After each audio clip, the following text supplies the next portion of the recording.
ką jūs dviratininką? Šiandien aš vėl darželiuose ir šiandien vėl važiuosiu patyrinėti apylinkių. Tik šį kartą važiuosiu jau į kitą pusę, pačiupinti žmogaus nepaliestos gamtos. Na, čia prie Marcinkonių iš tiesų yra tik viena tokia vieta ir tikriausiai jau numanot, apie ką aš kalbu. Bet jeigu nežinot, žiūrėkit šitą vidosiką ir viską pamatysit. Pirminį kelią.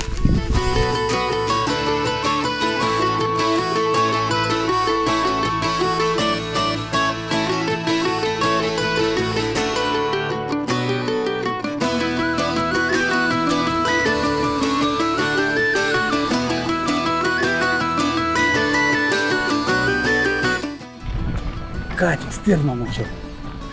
Tiesiai čia prabėgo po kelią. Ir čia į dešinę pusę kažkokia nuvaksė. Nebesimato. Nespėjau kameros įsijungti. Nu, bet gerulis.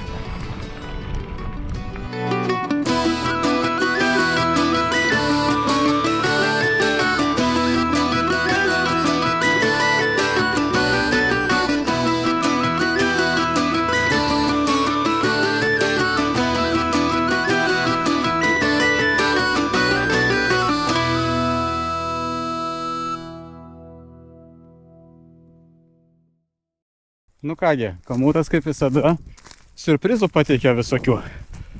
Štai čia rodo, kad yra kažkur kelias. Man atrodo, kad būtų čia kas nors pravažiuojamo. Einam pasižvalgysim, pasižiūrėsim. Gal toliau yra koks nors takelis. Bet atrodo, kad ne kažką čia. Gana liūdnokai atrodo.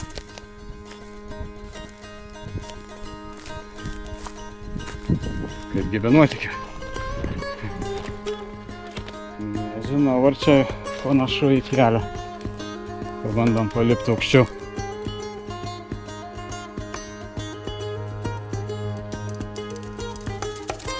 Okei. Čia jau kažkas tai panašaus. Nu ką.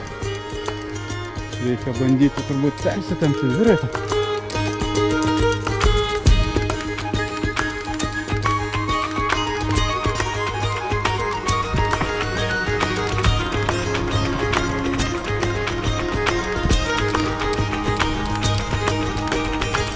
Nu, jau pripratau prie tokių kelių. Kur pažvelgsi, visur kopos tiktais. Dabar jau jeigu nepakliūni į tokį kelią šiandien šitose apylinkėse, tai net neįdomu važiuoti. Šiandien jau toksai akcentas šių kraštų yra. Jo, nu kągi, pasivaikščiosim truputėlį. Ir kai bus geresnis, kietesnis kelias, vėl tada reiks minti.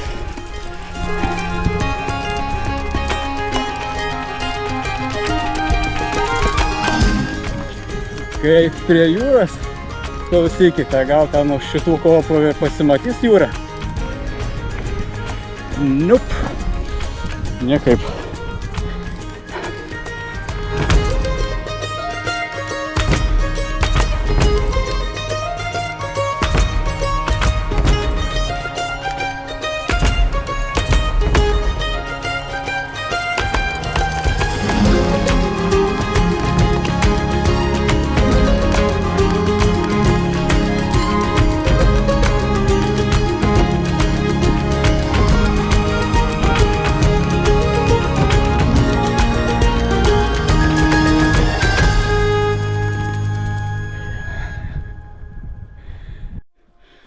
Nu, kuo toliau, tuo tas keliuks labiau panašėja į miško takelį.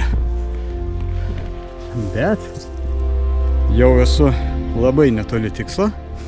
Liko turbūt gal koks pusę kilometro gal, ar gal šiek tiek daugiau. Ir aš pasieksiu Čepkelių raistą.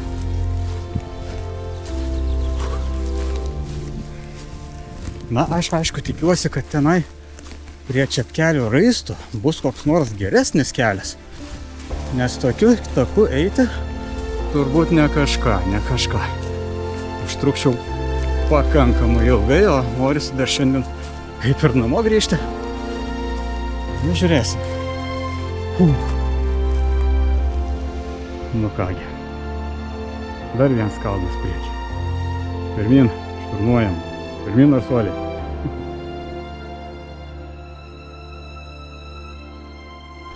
Nu, žinokit, kur būt, kur nebūt, bet aš pasiekiau kažką tai panašaus į kelią.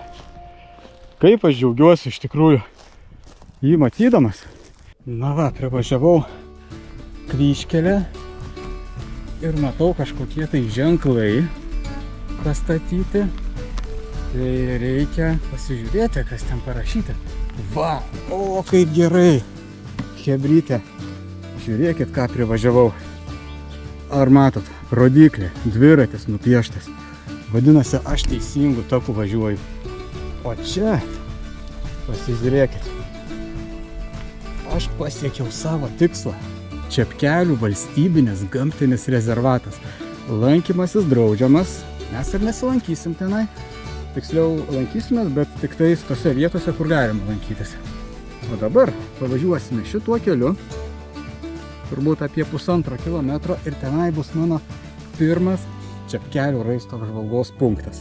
Žiūrėsime, ką ten rasime ir paskui grįšime šituo keliu vėl ir važiuosime į kitus punktus. Taigi, pirmyn į pirmąjį.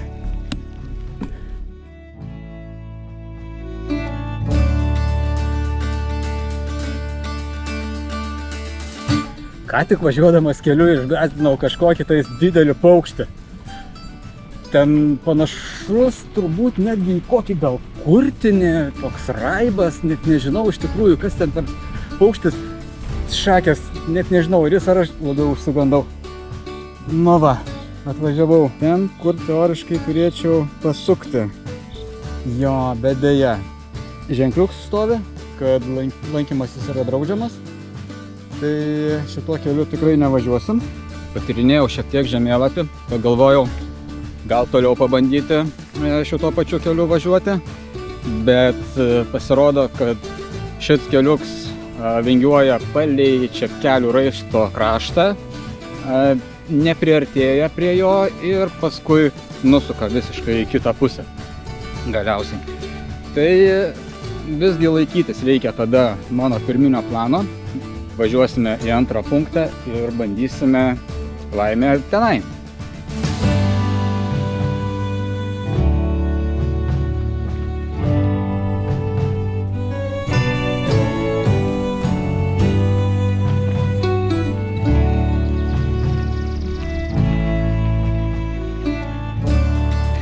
Na štai, privažiavau posūkį į antrą punktą. Visgi suprantama, kad čia aplinkui yra saugomas miškas ir dėja čia ženklas stovi. Bandome dabar važiuoti į trečiąjį. Let's go!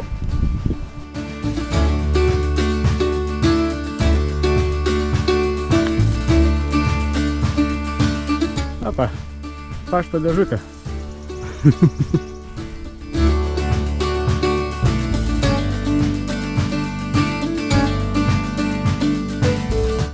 Privažiavau kažkokią tai sankryžą ir žiūriu, visai toks neblogas keliukas. Labai jau smalsu, nu pabandom, gal čia važiuoti. O. Nu ką, netoli man čia pavyko nuvažiuoti. That was fun.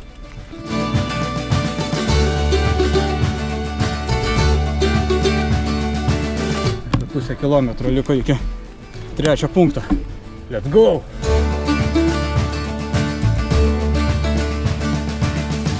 Ne tuo keliu nuvažiavau. Apsisukau, dabar čia kirsti reikia tiesiai per mišką. Už kokių 50 ar 60 metrų. Mano tikrasis kelias. Ava.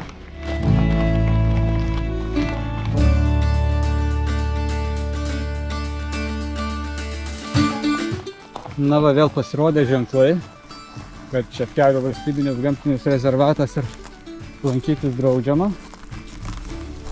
Bet ar mes čia galim kur nors nueiti palei tą rezervatą šituo keliu. Jo, pažeidinėti nesinori taisyklių. Taip, panašu, kad priėjome akligatvį. Nu kągi, trečias punktas paliko už kokių 100-150 metrų tiktais, bet pabandėm. Ir dabar keliaunam į ketvirtą punktą. O tenai jau manau, kad galėsime jau pagaliau pačiupinti Čepkelių raistą. Gerai, sukamės ir pirmyn.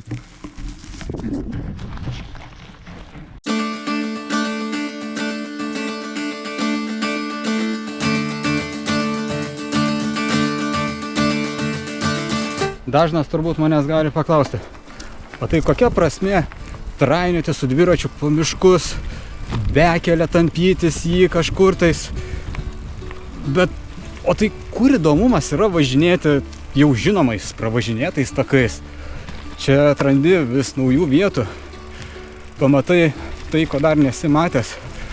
Ir galiausiai tai įdomu, tai yra fun, tai yra kaip nuotykis. Ir faina paskui irgi prisiminti, kai jau baigėsi ta kelionė. Yra ką papasakoti kitiems, parodyti, na, ir gal netgi įkvėpti tokiems netradiciniams žygiams ir nuotykiams.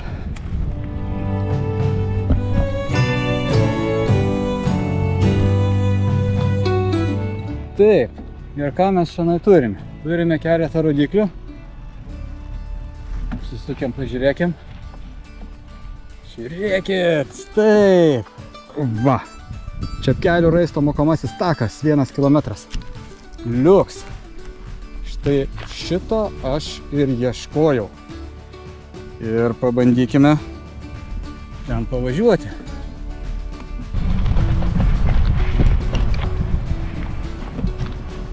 Aha. Paskaitykime, kas šiandien parašyta. Čepkelių valstybinio gamtinio rezervato teritorija. Draudžiama nuo kovo 1 iki rugpjūčio 1 savarankiškai lankytis mokomajame take.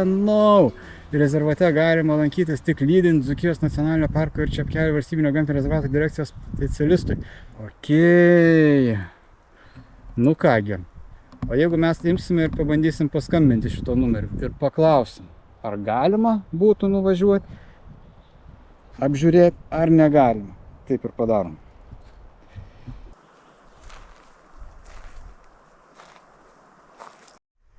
Nu kągi, pabandžiau, bet dėja niekas neatsiliepia. Įstatymų tikrai nepažeidinėsim. Teritorija yra stebima vaizdo kameromis parašyta. Ir kažkas skambina, reikia pažiūrėti. Klausau. Taip, skambinau ką tik. 1 hour later. Ačiū labai, ačiū. Viso geriausio. Negaliu patikėti. Žmogus atskambino man ir susitariau, kad galiu nuvažiuoti ir pasifotkinti tenai. Nu, klausykit, fantastikai, sėkmė, kitaip negaliu pasakyti. Let's go!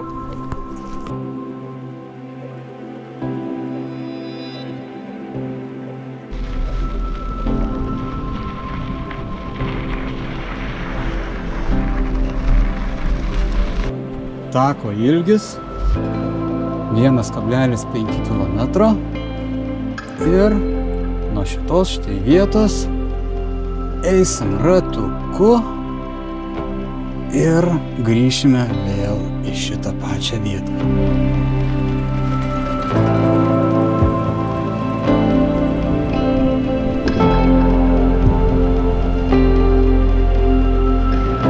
Na štai, esu Čepkelių rezervato pažintinėme take, tiksliau mokomajame take.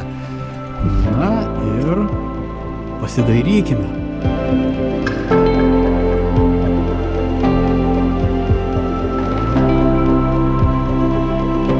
Na va, šiandien tai matosi, kad šitas raistas yra gana išdžiūvęs iš tikrųjų. Tenai toliau kažkas tai mėlynuoja, matosi vandens ploteliai, bet pakankamai iš tiesų sausa. Lipkime į viršų, pasižiūrėsim.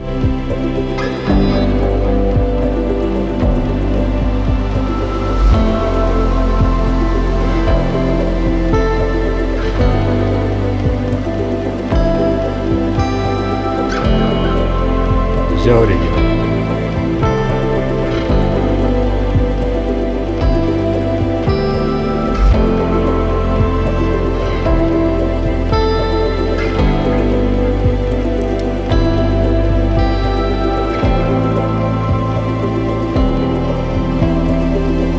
Palikau savo dviratį prie apžvalgos aikštelės, bet kadangi dabar nėra lankymosi sezonas, ką aš čia kalbu, yra lankymosi sezonas, bet nėra lankymosi valandos, tai tikiuosi parėjęs rasti dar savo dviratį tenai.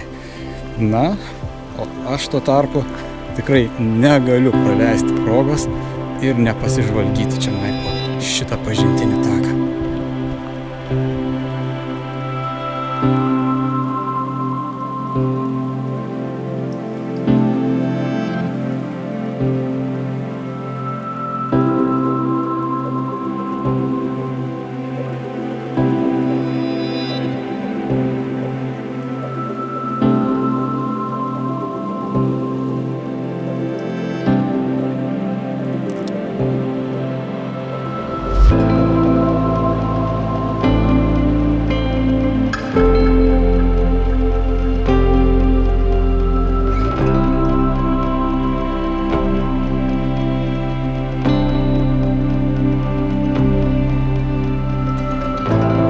Prie pabaigos jau mokomasis takas ir kas galėjo pagalvoti, kad tai pasiseks.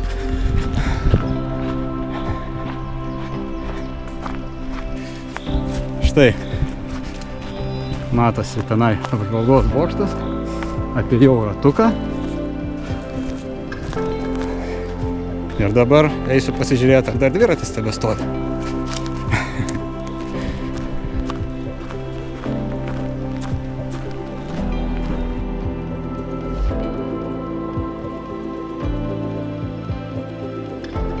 Ačiū Raiste, kad priėmei. Ir ačiū gerasis žmogau, kuris leidai man jį aplankyti.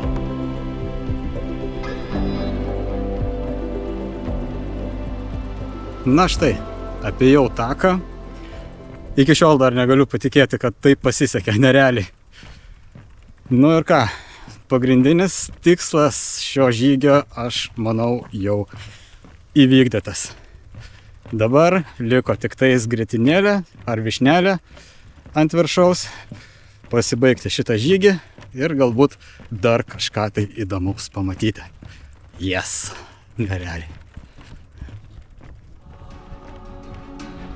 Na, palieku jau pažintinį taką, mokomąjį taką, atsiprašau, ir keliauju toliau. Dabar planas yra pasivažinėti tuo dviračių taku, kuris sužymėtas šiandien miške, ir patraukti dabar jau į namų pusę. Tikriausiai dabar iki Marcinkonio dar nudardėsiu, na ir paskui jau suksiu atgal.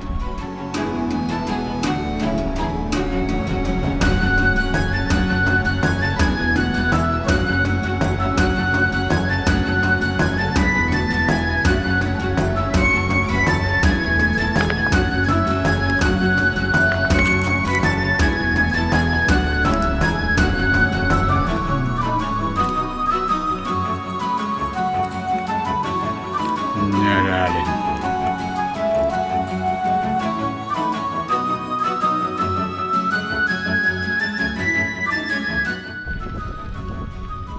Na va, ir pabaigai visai fainas keliukas šalia kažkokio tai seno geležinkelio. Vaizdelis tikrai įspūdingas, kai ant bėgių auga tiesiog medžiai.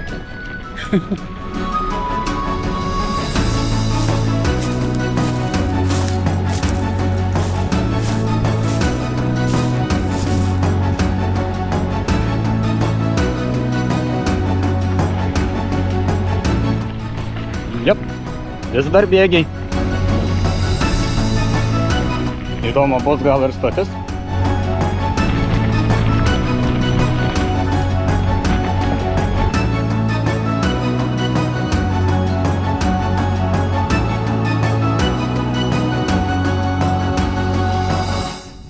Na štai ir dar vienos puikios kelionės pabaiga. Šiandien tiek.